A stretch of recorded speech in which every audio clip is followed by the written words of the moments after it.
വേദന സംഹാരി അധികം കഴിച്ചാൽ തകരാറിലാകുന്ന അവയവം. വൃക്ക, കരൾ, ഹൃദയം, ശ്വാസകോശം. ആൻസർ കരൾ. കൂർക്കം വലിയുടെ പ്രധാന കാരണം. പൊണ്ണത്തടി, ഹൃദ്രോഗം, പ്രമേഹം, രക്തസമ്മർദ്ദം. പൊണ്ണത്തടി. വൈറൽ അണുബാധയെ ചെറുക്കാൻ സഹായിക്കുന്ന ഭക്ഷണം.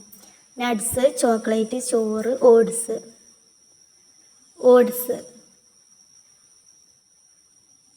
ശരീരത്തിലെ വിഷാംശം പുറന്തള്ളാൻ കഴിവുള്ള ഭക്ഷണ പദാർത്ഥം. ഉപ്പ്, ഉലുവ, ജീരകം, പഞ്ചസാര.